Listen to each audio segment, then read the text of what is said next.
បងប្អូនអរគ្នាថ្ងៃនេះដែរខ្ញុំមានពេលទំនេរមានឱកាសក៏ឡើងមកដល់ផ្សារ KC ជាន់ទី4នៅលើនេះគឺមានការរៀបចំស្អាតបាតមានទាំងសួនច្បារជុំវិញខ្លួនខ្ញុំហ្នឹងហើយទាំងខាងឆ្វេងដៃរបស់ខ្ញុំក៏មានកន្លែងដែលត្រូវលេងច្រើនជាពិសេសនៅលើហ្នឹងគឺគេមានតាំងដូចជាកន្លែងអាងហាលទឹកមានកន្លែងធ្វើទឹកធ្លាក់សិប្បនិម្មិតហើយនៅជាន់ខាងលើគេមានលក្ខណៈគេរៀបចំជា Sky Bar ហើយនៅក្រោមយើងទេគេមានម៉ាតក្នុងការលក់របស់របរជាច្រើនដែលអាចតាមទិញតាមតម្រូវការបងប្អូនហើយនៅជុំវិញអាងហាលទឹកហ្នឹងគឺមានកញ្ចុះបាទកញ្ចុះដែលគេរៀបចំបានស្អាតបាតនិងរៀបចំកៅអីតុហ្នឹងគឺបានល្អសម្រាប់ភ្ញៀវក៏ដូចជាអ្នកដែលគឺមកចង់លេងទស្សនានៅលើផ្សារ KC នេះដោយមិនបាច់ចាំព្រួយបារម្ភតាក់ទងនឹងកន្លែងរៀបចំអីពេលឆ្ងាយគឺមានការរៀបចំរួចជាស្រេចអញ្ចឹងតោះឥឡូវបងប្អូនទៅខាងមុខខាងឆ្វេងដែរជាមួយខ្ញុំទាំងអស់គ្នាដើម្បីទស្សនាបន្តទៅទៀតครับបាទតោះឥឡូវបងប្អូនមកជួរខាងមុខខ្ញុំនេះគឺជាសួនដែលគេដាំលំអតាមជាប់នឹងអាងហែលទឹកហ្នឹងគឺមានសួនដែលគេដាំស្អាតបាតបងប្អូនមានដើមឈើនៅលើនោះទៀតបងប្អូនឈើនេះធំនោះដើមឈើត្រជាក់ដោយសារតែមេឃថ្ងៃនេះគឺមេឃដែលក្តៅមែនទេបានមកឡើងលើផ្សារ KC នេះមានអារម្មណ៍ថាត្រជាក់ដោយសារកន្លែងនេះគឺមានអាងហែលទឹកហើយនៅមានដើមឈើធំស្របពេលនេះគឺមានសួនដែលគេត្រូវដាំទាំងជួរនេះគឺលម្អទៅដោយផ្កាបាទមាន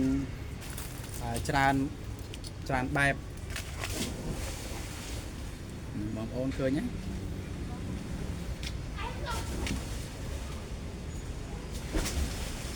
ហើយបងប្អូនឃើញផ្កានេះទេគឺស្អាតណាស់បងប្អូនផ្កានេះគឺជាផ្កាពណ៌សដែលមានខ្លះរីកមានខ្លះអត់ទាន់រីកដោយម៉ោងនេះគឺជាម៉ោង1 រសៀលជាងហើយយើងថ្ងៃក្តៅប៉ុណ្្នឹងហើយនៅផ្កានោះនៅរីកល្អទេណាបងប្អូនធម្មតាទេ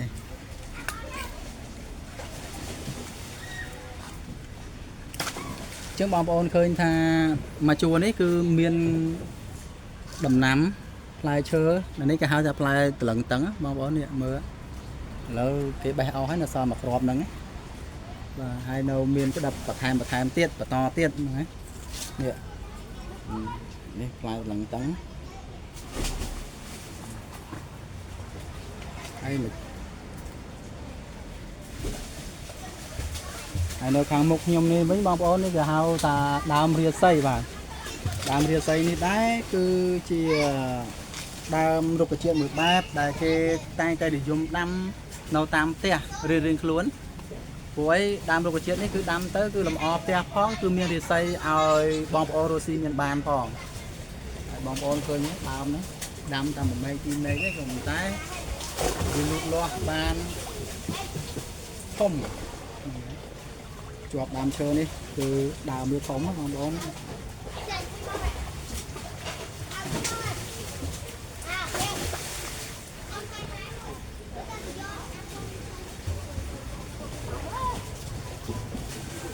ហើយខ្ញុំណែនាំឲ្យបងប្អូន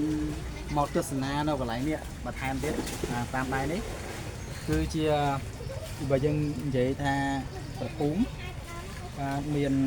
ប្រភូមិហ្នឹងមានដូចជាចម្រៀងផ្ទះដូចជាលោកតាលោកយាយគេដាក់សម្រាប់តាំងធ្វើជាទីសក្ការៈបូជាថ្ងៃសិលឬក៏ថ្ងៃដែលត្រូវតាអភិសេកហ្នឹងគឺត្រូវតាធ្វើប្រពៃពិធីបួងសួងឬក៏ការបន់ស្រន់ចំពោះគាត់នេះកន្លែងលោកតាលោកយាយកន្លែងប្រភូមិ អ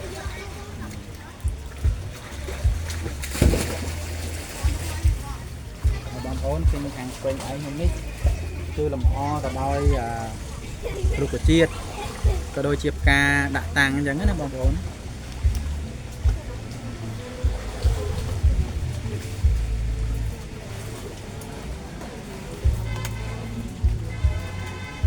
ចំណែកនៅខាងមុខខាងខ្ញុំនេះគឺគេហៅថាដើមអីទេបងប្អូនដើមត្រជាក់ល្អធំហើយនឹងមានមែក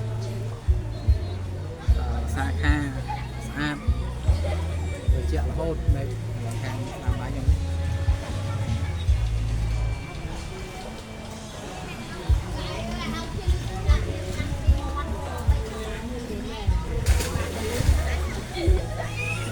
ខ្ញុំស្គាល់បងប្អូនឡើងនេះដើមនេះគេហៅថាដើមស្នាយបងប្អូននេះគេ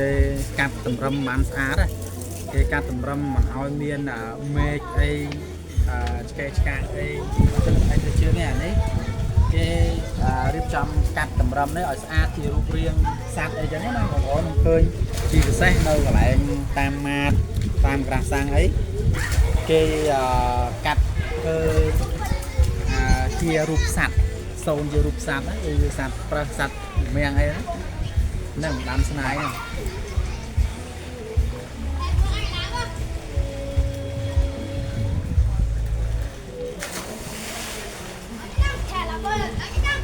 អញ្ចឹងបងប្អូនទៅខាងមុខខ្ញុំទៅទៀតដូចថាមានអាងហែលទឹកជាបន្តទៀត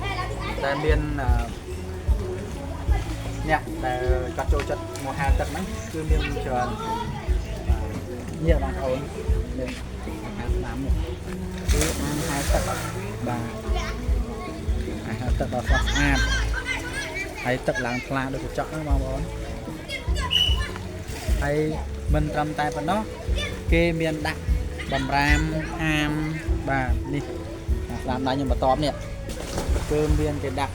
បំរាមហាមចាក់ដូរនៅវិធានការសុខភាពនៃអាហារទឹក KC ហ្នឹងគេមានពីចំណុចទី1រហូតដល់ចំណុចចុងក្រោមហ្នឹងគឺគេដាក់បំរាមហាមកុំឲ្យធ្វើអីផ្ដេសផ្ដាស់នាំឲ្យមានការប្របាក់ឬក៏មានការអសន្តិសុខអីនៅលើនេះគឺគេហាមគេធ្វើមិនឲ្យទៅតាមបំរាមនៅខាងទាំងប៉ាណូរបស់គេហ្នឹងបងប្អូនបាទអញ្ចឹងវីដេអូខ្ញុំមានតែប៉ុណ្្នឹងទេបងប្អូនឥឡូវខ្ញុំសូមបញ្ចប់ប៉ុណ្ណឹងដោយសង្ខេបភាសាថាពេលវេលាទៅមុខទៀតក៏នៅតែវែងដែរអញ្ចឹងវីដេអូខ្ញុំមានតែប៉ុណ្្នឹងបងប្អូនអរគុណច្រើនសូមជម្រាបលា